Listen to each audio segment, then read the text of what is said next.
Madagascar, le président aurait été exfiltré par un avion militaire français.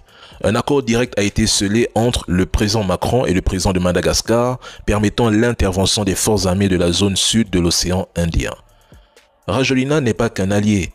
C'est un citoyen français naturalisé en 2014 qui était président à Madagascar. Officiellement, l'Élysée nie toute ingérence, mais les faits parlent d'eux-mêmes. Cette opération ressemble furieusement à une extraction VIP, un rappel brutal des liens post-coloniaux qui lient encore Paris à ses anciennes colonies. Mais quels sont ces présidents africains qui, aujourd'hui, font semblant de gouverner nos pays, mais qui, à la moindre tension, n'hésitent pas à se réfugier dans des avions militaires étrangers pour fuir vers Paris ou d'autres capitales européennes? Pourtant, lui-même est arrivé au pouvoir à la suite d'un coup d'État, avec des promesses qu'il n'a jamais honorées. Il a préféré orienter sa politique extérieure et économique vers la France, cultivant des relations étroites avec Paris dans divers domaines. Il a multiplié les accords avec la France, s'appuyant sur son statut de citoyen français obtenu en 2014 et sur des réseaux d'influence parisiens pour consolider son régime ou son pouvoir. La France, via l'AFD, a injecté des millions d'euros dans des projets d'infrastructure à Madagascar, comme la réhabilitation du port ou l'électrification rurale. Mais malheureusement, ces projets opaques ont surtout enrichi l'élite malgache proche du pouvoir et les partenaires français, tandis que la population continuait de subir des coupures d'électricité et une pauvreté endémique. Je rappelle que 90% des malgaches vivent avec moins de 2 $ par jour. Madagascar, écoutons-le. Du président malgache avec un avion militaire français, pouvez-vous nous en dire plus ce Non, soir? je confirme rien aujourd'hui. Je veux ici dire la grande préoccupation qui est la nôtre.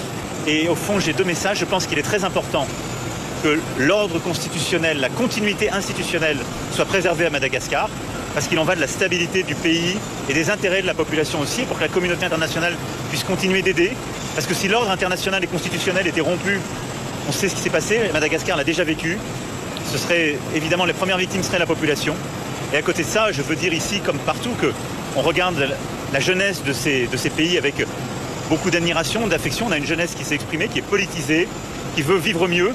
Et ça, c'est une très bonne chose. Il ne faut simplement pas qu'elle soit récupérée par des factions militaires ou des ingérences étrangères. On lui demande simplement, avez-vous exfiltré le président malgache en déployant un avion militaire français?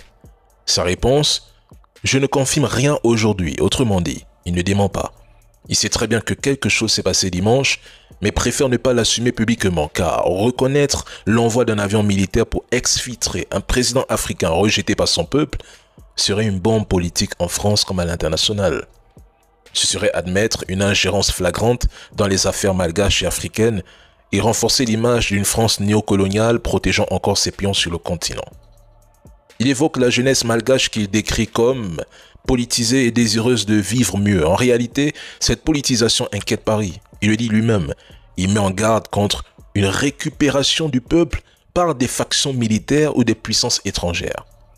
C'est une manière subtile d'insinuer que la jeunesse malgache ou africaine, pourtant légitime dans ses aspirations, serait manipulable et ce n'est surtout pas bon pour les intérêts français. C'est encore une rhétorique paternaliste. Dans son esprit, les Africains ne peuvent pas agir de manière autonome. Ils sont forcément téléguidés ou manipulés, tout comme l'AES avec la Russie. Ce que le président Macron redoute, au fond, c'est de perdre le contrôle des dynamiques africaines. Et il est temps d'admettre que l'influence française s'effrite et que les peuples éclairés suivent désormais leur propre voie.